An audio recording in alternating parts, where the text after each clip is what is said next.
Have you ever had a friend share something with you that was so profound it left you speechless? You had no idea what to say. Words, any words that you might conjure up, seem too shallow for the moment.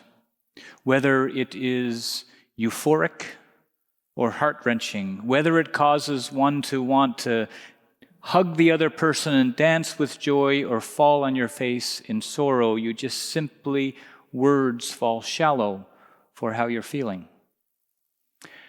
As I prayed with this gospel in preparation for this homily, this verse stood out to me. Jesus took Peter, James, and John, and he began to be distressed and agitated. Jesus became distressed and agitated, and he said, "I am deeply grieved, even to death." Distressed, agitated, grieved.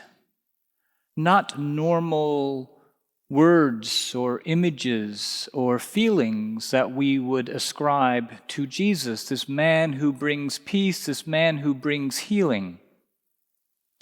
And then the gospel continues, they did not know what to say to him. Have you ever not known what to say to a friend in need?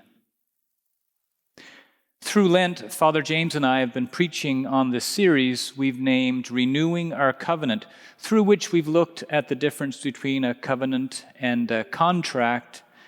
And we've come to agree that a covenant, in the biblical sense, says, I am yours and you are mine. A contract says, this is yours and this is mine. So this week, God, through God's covenant that He has made with us, is saying, I am yours and you are mine. This is expressed through God's radical gift of self, God's very self, God's total self-giving through Christ for you and for many, as you are about to hear from the altar for the forgiveness of sins. For this past 2 weeks in the series, we focused specifically on the Davidic covenant, this covenant that God made through King David, through whom God promised to establish an eternal kingdom through David. Now, the church, of course, professes this Davidic kingdom, this eternal kingdom, is fulfilled through Jesus Christ, the new covenant of God's very own body and blood.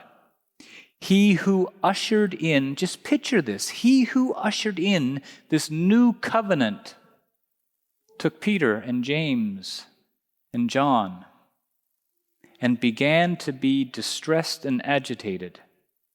I am deeply grieved, even to death. They did not know what to say to him.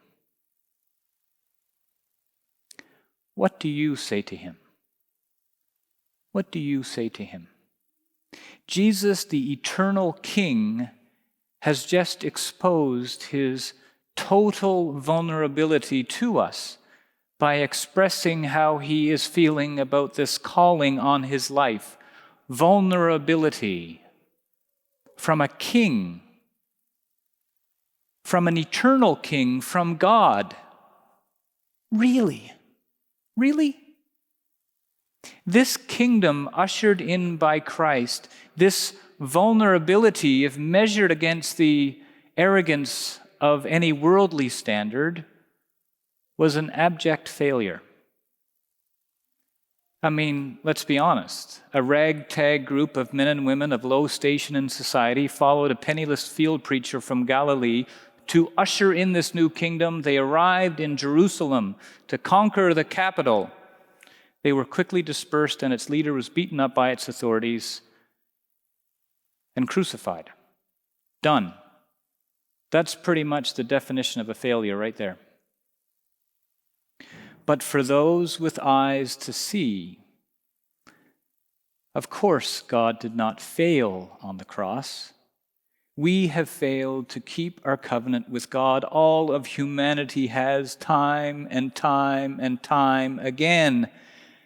But through this lens of worldly failure, God ushers in the divine victory of love. This is the free gift of grace, divine love won for us on the cross. This Holy Week, I invite you to participate in the liturgies of the Church, either by attending in person if you're able, or online. These liturgies, as we journey with this eternal King, this vulnerable King, this humble King, this triumphant King. As St. Paul wrote to the Philippians, though he was in the form of God, did not regard equality with God as something to be exploited, but emptied himself. What do you have to say to him? Holy Week is a time to engage in the intimacy of this conversation, you and God. What do you have to say to him? What will you say to him before you go to bed tonight? What will you say to him on Holy Thursday, on Good Friday, on Easter? What will you say to him?